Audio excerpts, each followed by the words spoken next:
भारत अब दुनिया का पांचवा देश बन गया है जिसके पास अपना खुद का डेडिकेटेड कार सेफ्टी प्रोग्राम है। जी हां, पूरे 195 देशों में भारत अब 5th कंट्री बन गया है to have a dedicated car safety program. ये कार टेस्टिंग प्रोग्राम अभी तक सिर्फ यूएस, जापान, चाइना और साउथ कोरिया, इनके पास ही वो कार टेस्टिंग प्लेटफॉर्म थे। जी हाँ, ये रसिया के पास भी नहीं है अभी भी, और इंडिया में ये अभी बन चुका है। अब भारत के करोड़ों अरबों रुपए बचेंगे जिससे हमारे देश को इकोनॉमी में बहुत ही ज्यादा फायदा होगा। अब हर कार की हर एंगल से क्रैश टेस्टिंग इंडिया में की जाएगी। अब कार की सेफ्टी रेटिंग इंडिया में ही दी जाएगी। अब ये क्या बोल रहा हूँ मैं, ये कार क्रैश टेस्टिंग क्या होता है और ये क्यों भारत में बना, ये सब जानने के लिए इस वीडियो को पूरा जरूर देखना। बहुत ही ज्यादा नॉलेजेबल वीडियो होने वाली है। मैं क्या क्या बोल रहा हूँ बस आप ये सुनो। जब कोई भी इंसान गाड़ी खरीदता है तो उसके मन में ये जरूर आता है कि ये गाड़ी कितनी सेफ है, क्योंकि एक्सीडेंट होने के चांसेस रोड पे बहुत ही ज्यादा होती है। आए दिन हजारों गाड़ियाँ रोड पे क्रैश हो जाती है। आपको पता है जितने भी वेज हैं, यानी रोडवेज, एयरवेज, रेलवेज और वाटरवेज, तो इन सब में से एक्सीडेंट के मामले में सबसे रिस्की रोडवेज को ही माना जाता है। तो इसी को देखते हुए लोग सेफ्टी की चिंता करते हैं, यानी सेफेस्ट गाड़ियां खरीदते हैं। तो मैं यहाँ पे आपको एक चीज बता देना चाहता हूँ कि इस दुनिया में जितने भी कार कंपनीज है, जितने भी ऑटोमोबाइल्स कंपनीज है, जैसे Tata, Maruti, Hyundai, Honda, Toyota, Mahindra, और जितने भी लग्जरियस कंपनीज हैं जैसे BMW, Mercedes, land rover, Rolls Royce, Audi, Bugatti, Lamborghini, McLaren etcetera, तो जितने भी कार कंपनीज है ना, उन सभी के गाड़ियों की क्रैश टेस्टिंग की जाती है। यानी सिंपल भाषा में कहूँ तो मान लो महिंद्रा कंपनी ने एक नया गाड़ी लॉन्च की, महिंद्रा इलेक्ट्रिक थार। तो अब तक जो आप लोग ये थार देखते आ रहे हो, ये पुरानी वाली थार, तो ये तो पुरानी है, लेकिन अभी अभी मार्केट में लॉन्च हुई है नई इलेक्ट्रिक थार। तो ये जो गाड़ी है इसे महिंद्रा ने अभी अभी बनाया। तो रूल्स ये कहता है कि कोई भी कार मैन्युफैक्चरिंग कंपनी जो गाड़ियां बनाती है वो असल में कितना सेफ है। यानी आप अगर इस गाड़ी को खरीदते हो और इस गाड़ी का बाई चांस एक्सीडेंट हो जाती है तो ये गाड़ी आपको बचा पाएगी या नहीं।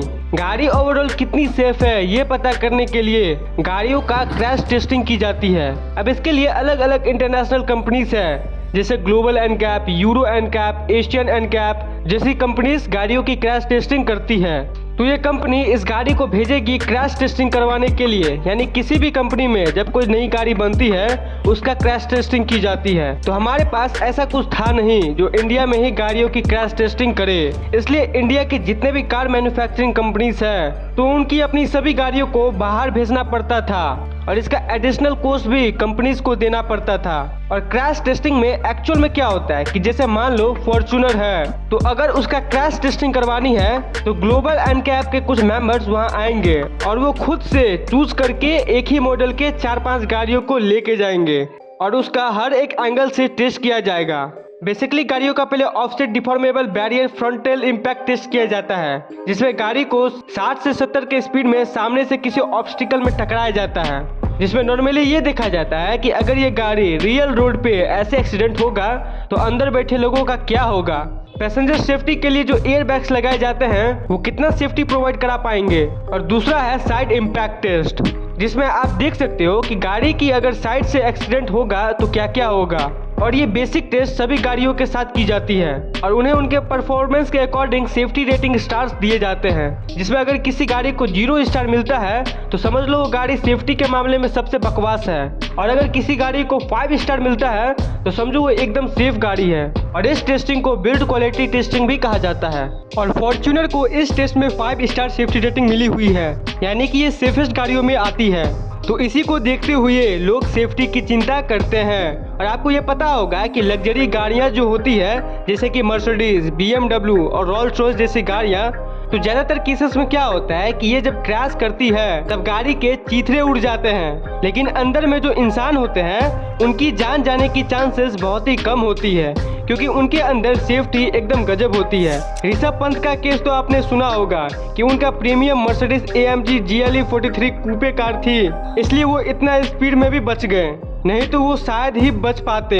मतलब कार का सेफ्टी एक्सट्रीमली इम्पोर्टेंट है किसी भी इंसान की जिंदगी के लिए। ग्लोबल एनकैप जैसी कंपनीज गाड़ियों की क्रैश टेस्टिंग करती है। एनकैप मतलब होता है न्यू कार असेसमेंट प्रोग्राम। तो इंडियन गवर्नमेंट का ये कहना था कि जो सेफ्टी टेस्ट होती है वो अक्सर इंडिया के रोड्स और कंडीशन के हिसाब से नहीं होती है। तो भारत की अगर कोई भी गाड़ी टेस्ट करनी हो तो उसे बाहर भेजना पड़ता था, उसको शिप करना पड़ता था और इसका एडिशनल कॉस्ट भी कंपनीज को बेयर करना पड़ता था। और सबसे मेन बात यहाँ पर यह है कि इंडियन सेफ्टी स्टैंडर्ड्स के हिसाब से नहीं होता था, क्योंकि यूरोप की रोड्स बहुत ही डेवलप्ड हैं। तो वहाँ पे जो सेफ्टी के पैरामीटर्स होते हैं वो वहाँ के डेवलप्ड कंडीशन के हिसाब से होता है, लेकिन इंडिया के रोड्स अभी उतने डेवलप्ड नहीं है एक्सेप्ट एक्सप्रेसवेज। तो ऐसे में अगर टेस्टिंग भारत के लिहाज से की जाए, भारत के रोड्स के हिसाब से की जाए, तो ये गाड़ी का एक सटीक सेफ्टी रेटिंग हमें देगा।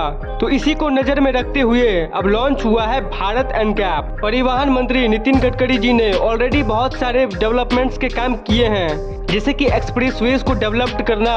तो ये अब उनका नया कदम है भारत के डेवलपमेंट में, और ये इकोनॉमिकली इसलिए अच्छा है, इसके पीछे का लॉजिक ये है कि जो शिपमेंट कॉस्ट गाड़ियों के टेस्ट में इनकर्ड करना पड़ता था वो कंपनीज को बेयर करना पड़ता था, क्योंकि उनको शिप के द्वारा गाड़ी भेजना पड़ता था। और सेफ्टी टेस्ट में तो आपको पता ही होगा कि अलग अलग एंगल से टेस्ट किया जाता है, तो मल्टीपल्स गाड़ियों को भेजना पड़ता था, जिससे कि कॉस्ट बहुत ही ज्यादा पड़ता था। एक कंपनी के कॉस्ट को आप नहीं जज कर पाओगे, इसीलिए अगर आप सारे कंपनीज का टोटल एक्सपेंस देखोगे, इसी में जो लगता है वो एटलीस्ट अगर सेव होगा तो वो अपने डेवलपमेंट में ज्यादा ध्यान दे पाएंगे। बाहर गाड़ी को भेजने में जो खर्चा हो रहा है उसके बदले वो अपना गाड़ी यहाँ डेवलप करे, यहीं पे टेस्ट करें। बाकी जो रेटिंग्स है वो वैसे ही रहेंगे, 0 to 5 तक रेटिंग होता है। ARAI यानी automotive research association of India यही रेट करेगी कार्स को।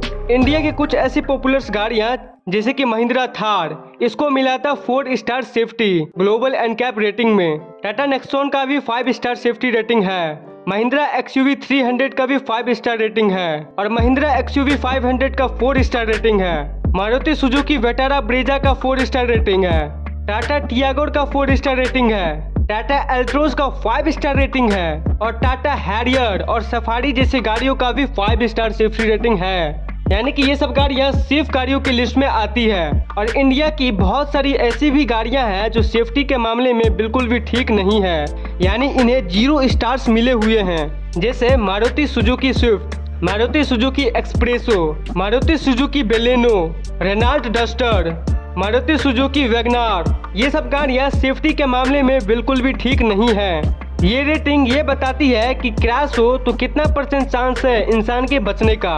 तो 5 out of 5 जिसे मिलता है, जैसे कि जो बड़ी गाड़ियां होती है जो सेफ्टी के मामले में बहुत ही अच्छी गाड़ियां होती है, जैसे कि महिंद्रा XUV 700 और बाकी सब, तो ये सब गाड़ियां सेफ्टी के मामले में बहुत ही अच्छी होती है।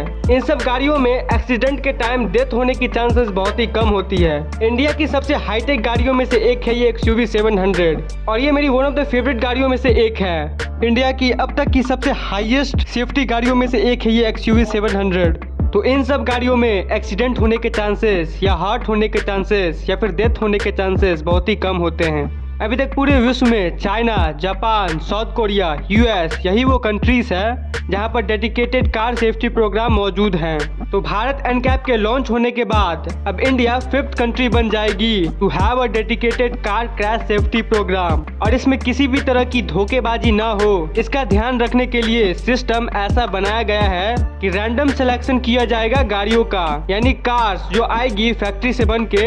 ऐसा नहीं कि कंपनी कोई भी कार्स को भेजेगी क्रैश टेस्ट करने के लिए, ऐसा नहीं है, बल्कि भारत एनकैप की जो अथॉरिटीज होंगे वो रैंडमली गाड़ियों को चूज करेगी फैक्ट्रीज में। फैक्ट्री में मौजूद हजारों गाड़ियों में से किसी एक को वो पिक कर लेंगे अपने चॉइस के हिसाब से। ये तो आप समझ ही रहे होंगे कि ये किस लिए हो रहा है, क्योंकि अगर उसको बुलाया जाए तो वो तो अपग्रेड कर देंगे ना गाड़ी को। गाड़ी का जो बाहर का मजबूती है वो टेस्ट वाले गाड़ी में अपग्रेड कर देंगे ना, ताकि हाई रेटिंग मिल जाए धोखे से। और यही वो कारण है जिसके चलते रैंडम चॉइस सिस्टम रखा गया है भारत के एनकैप में, ताकि ऑनेस्टी और ट्रांसपेरेंसी मेंटेन रहे। एक इशू जो कि लोग बहुत आजकल डिस्कस कर रहे हैं कि ये इंडिया में अगर होगा तो शायद जो स्टैंडर्ड्स है वो थोड़ा लो हो जाएगा। लोग ऐसा कह रहे हैं कि यहाँ के अथॉरिटीज को पैसा देके वो हाई रेटिंग पा लेंगे, लेकिन एक्चुअली में ये सिस्टम बन रहा है इन्हीं सब चीजों को दिमाग में रखते हुए, कॉन्शियस होते हुए। क्या है कि अंटिल ये कार क्रैश लोकल आरटीओ में हो, ऐसा कोई सीन होता तो हम ये सोच सकते थे कि ऐसा कुछ हो सकता है, लेकिन ये आरटीओ में तो हो नहीं रहा है। इसके लिए अलग कोई सिस्टम बनाया जा रहा है जो कि इन सब चीजों को मेंटेन करेगी। किसी भी कार टेस्ट में दो चीजें सामने आती है, पहली अडल्ट सेफ्टी रेटिंग, दूसरी child safety rating. Safety test मतलब क्या होता है? कार का वर्स्ट केस को टेस्ट करना, यानी अगर एक्सीडेंट होगा तो क्या फर्क पड़ेगा अंदर मौजूद ह्यूमन के बॉडी पर। तो क्योंकि अडल्ट का बॉडी ज्यादा हार्ड होता है नॉर्मली स्पीकिंग, और जो बच्चे होते हैं उनका बॉडी और स्किन और हड्डी सॉफ्ट होता है कंपेरेटिवली, तो इसीलिए दोनों के लिए अलग अलग डेडिकेटेड रेटिंग्स होती है, अडल्ट सेफ्टी रेटिंग और चाइल्ड सेफ्टी रेटिंग। तो भारत एनकैप में इन दोनों को भी अच्छे से हाईलाइट किया जाएगा। और ग्लोबल एनकैप और भारत एनकैप की अगर कंपैरिजन की बात करें तो दोनों बराबर ही है। जिस तरह ग्लोबल एनकैप में फ्रंट से भिराया जाता है गाड़ी को, साइड से भिराया जाता है और पोल से टकराया जाता है, यही चीजें एग्जैक्टली इंडिया के भारत एनकैप में भी होगी।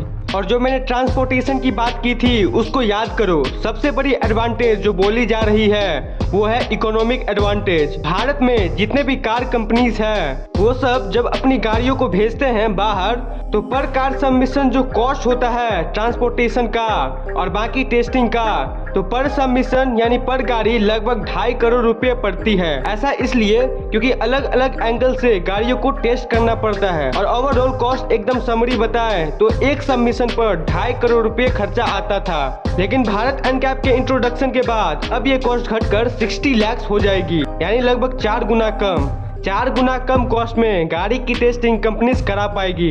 मतलब जितने प्राइस में बाहर टेस्टिंग होता है सेम उतने ही प्राइस में 4 बार यहाँ टेस्टिंग हो जाएगी। तो इससे क्या होगा कि कंपनीज अपने ऑलमोस्ट हर एक मॉडल को टेस्ट करा पाएगी, और वो भी जल्द से जल्द, क्योंकि ये इंडिया में ही हो रहा है। और अभी के टाइम पर कोई भी इंसान गाड़ी खरीदने जाता है तो सबसे बड़ा उसका इशू होता है बजट, और बजट के बाद अगर कोई इशू आता है तो वो है सेफ्टी, यानी कार कितनी मजबूत है। अब आपके मन में ये सवाल आ रहा होगा कि ऐसी कौन सी कंपनी होगी जो सबसे बेस्ट सेफ्टी प्रोवाइड कराती होगी। तो वोल्वो कंपनी की जो गाड़ियां होती है वो सबसे सेफेस्ट गाड़ियों के लिस्ट में एकदम टॉप पे रहती है।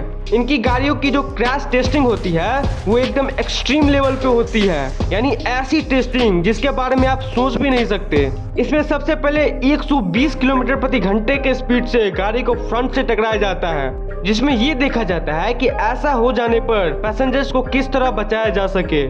गाड़ी को स्पीड से ले आकर उसे पलटाया जाता है, ये देखने के लिए कि रियल लाइफ में अगर ऐसे गाड़ी पलट जाए तो क्या क्या होगा। और इस गाड़ियों को उसी तरह से बनाया जाता है जिसमें इन सब एक्सट्रीम लेवल के एक्सीडेंट में भी अंदर बैठे लोगों को जरा भी चोट ना लगे। वोल्वो का एक्चुअली में ये मानना है कि गाड़ी का जो एक्सीडेंट है वो एक्चुअली में सिर्फ 3 ही कारण से तो हो नहीं सकती जो ग्लोबल एनकैप टेस्ट करती है। ये तो किसी भी कारण से हो सकती है ना, जैसे गाड़ी पलट जाना, गाड़ी पहाड़ से नीचे गिर जाना एक्सेट्रा। यानी इनकी गाड़ियों को ऊपर से डायरेक्ट नीचे फेंक दिया जाता है और फिर गाड़ियों पे टेस्ट किया जाता है और उन्हें उस लेवल पे अपग्रेड किया जाता है, और ऐसा हर एक एंगल से किया जाता है, जिससे वोल्वो ये दावा करती है कि उसकी गाड़ी में बैठे हुए लोग कभी भी एक्सीडेंट के वक्त मर नहीं सकते। ऐसा वोल्वो दावा करती है पूरे दुनिया में। और एक ऐसी भी कार कंपनी है दोस्तों जो आज तक कभी भी अपने गाड़ियों की क्रैश टेस्टिंग नहीं करवाई है। जी हाँ, आज तक उसकी गाड़ियों में सेफ्टी रेटिंग स्टार्स मिले ही नहीं है, और वो है the famous luxurious car company Rolls Royce. दोस्तों, रोल्स रॉयस कंपनी इतनी बड़ी कंपनी है लेकिन इसकी गाड़ियों की क्रैश टेस्टिंग क्यों नहीं होती? तो चलिए इसके पीछे का कारण जानते हैं। दोस्तों, जहाँ ये नॉर्मल कार कंपनीज एक महीने में हजारों गाड़ियां बनाती है अपनी फैक्ट्रीज में, वहीं ये रोल्स रॉयस की सिर्फ एक गाड़ी को बनाने में 6 महीने का समय लगता है। और रोल्स रॉयस की जितने भी गाड़ियां होती है वो कभी भी मशीन से नहीं बनाई जाती, उसका सारा पार्ट्स रोल्स रॉयस के ऑफिशियल इंजीनियर्स बनाते हैं, और इसीलिए इसकी क्रैश टेस्टिंग नहीं करवाई जाती। और क्या होता है कि अगर कोई कंपनी अगर अपनी गाड़ियों की क्रैश टेस्टिंग नहीं करवाती है तो ग्लोबल एनकैप क्या करती है कि उस गाड़ियों के मॉडल को खरीद कर खुद से उसका क्रैश टेस्टिंग कर देती है और उसे सेफ्टी रिजल्ट्स दे देती है। लेकिन वो रोल्स रॉयस की गाड़ियों के साथ ऐसा नहीं करती है। क्यों? क्योंकि रोल्स रॉयस की सभी गाड़ियों का प्राइस 6 करोड़ से सिर्फ स्टार्ट ही होती है, और पूरे 202 करोड़ तक जाती है। और अगर ऐसे में अगर कोई रोल्स रॉयस की गाड़ियों की क्रैश टेस्टिंग करनी चाहे तो उसे कम से कम 4 गाड़ियों को खरीदना पड़ेगा, जिसका ऑलमोस्ट प्राइस 25 करोड़ होगी। मैंने इस चीज को फुल डिटेल में कवर किया है इस वीडियो में, रोल्स रॉयस के पूरे इतिहास से लेकर अभी तक। तो जल्दी जाइए और इस वीडियो को देखिए, और ये वीडियो पसंद आई हो तो इस वीडियो को एक लाइक जरूर करना और चैनल को सब्सक्राइब कर देना। मैं मिलता हूँ आपको किसी दूसरे इंटरेस्टिंग वीडियो में, तब तक के लिए गुड बाय।